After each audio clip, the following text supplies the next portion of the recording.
These are the top 5 worst cubing mistakes that you'll want to avoid making. Mistake number 1. Most of us cubers know this guy, Patrick Ponce.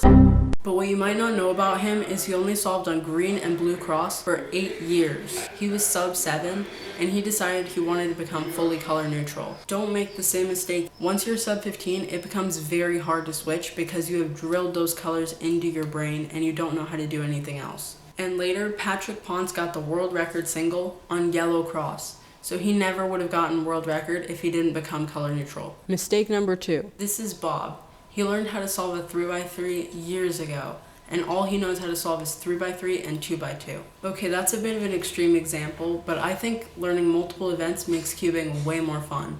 Sure, you could just learn 3x3 and try and get good at it, but what happens when you get bored? I really love square one, and I wouldn't have known that if I didn't try it. So try out a new event sometime and you might like it. Mistake number 3. Have you ever been to a WCA competition? According to polls, probably not. Most cubers have never been to a WCA competition for one of 2 reasons. Either you don't think you're fast enough or there's no comps near you. The first reason is just not true. There's no minimum speed to be able to compete. If you can solve any cube, you can go to a competition. The second reason is the more common and unfortunately harder to solve problem. But there are more competitions than you think. There are email groups and all kinds of places that alert you or email you when a new competition is announced near you. After just going to a couple of the first ones that show up, here is what I found. Some include for Florida, Maryland, all of these places in Australia and New Zealand. So do some digging around your area and see if you can find one of these groups. And if you can't, just check maybe once a week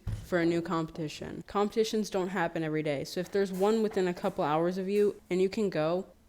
They are so much fun, and honestly, one of the best parts of cubing is going to competitions. Getting your times officially documented, meeting other cubers, even world record holders, and getting PRs is all so much fun, so just trust me and go. Mistake number 4. This is probably the most important mistake on this list. And it is not subscribing to me. Look at how many people are making this horrible mistake.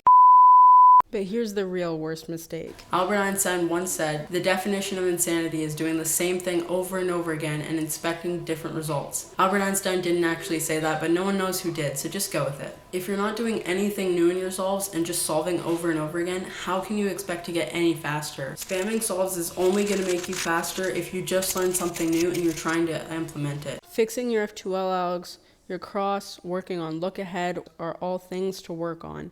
You need to find your weaknesses and improve on those. An easy way to do this is use the CS Timer multi-phase tool and then put your splits into Felix's CFOP splits tool, which I'll put in the description. Or if you want something really personalized, you can get a solve critique from Stuffs or JPerm or someone like that. And for a bonus mistake, watch this video for why learning last layer algorithms is a bad idea.